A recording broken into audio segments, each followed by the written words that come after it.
বিপিএল-এর play of পর্ব শুরু আছে। মিরপুরে দুপুর ১টায় এলিমিনেটরে রংপুর রাইডার্সের প্রতিপক্ষ সিলেট টাইটান্স, আর সন্ধ্যায় কোয়ালিফায়ারে চট্টগ্রাম রয়্যালসের বিপক্ষে লড়বে রাজশাহী ওয়ারিয়র্স। প্রথম সুযোগেই ফাইনালে উঠতে মরিয়া দুদল। ম্যাচ শুরু সন্ধ্যা ৬টায়। বিপিএলে প্লে অফের রোমাঞ্চ, রাজশাহী ওয়ারিয়র্সদেরাই স্বস্তি। টেবিলের শীর্ষে থেকে শেষ করেছে লিগ পর্ব। প্রথম সুযোগেই ফাইনালে ওঠার চ্যালেঞ্জে কোয়ালিফায়ারে বাধা চট্টগ্রাম রয়্যালস। হারলেও আশা থাকবে।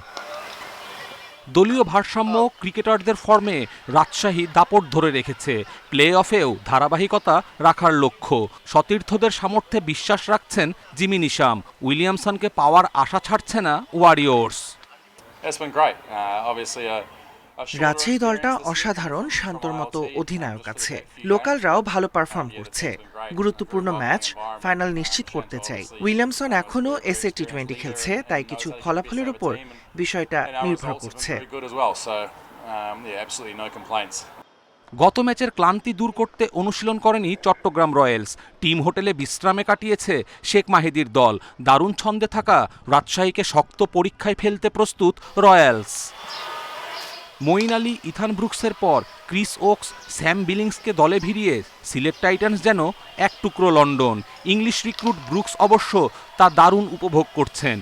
বাঁচা মরার লড়াইয়ে সেরাটাই দিবে দল, প্রত্যাশা তার।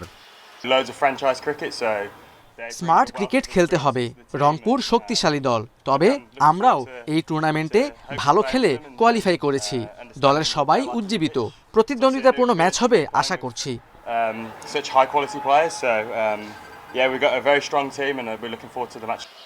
সিলেটে ভুগতে থাকা রংপুর রাইডার্স ঢাকায় এসে ফর্মে। হোম অফ ক্রিকেটে শেষ ২ ম্যাচে দাপুটে জয়। আত্মবিশ্বাসী লিটনের দল এলিমিনেটরের আগে টিম হোটেলে সিলেটকে হারানোর ছক কষেছে। কপিল পাল, ইন্ডিপেন্ডেন্ট নিউজ।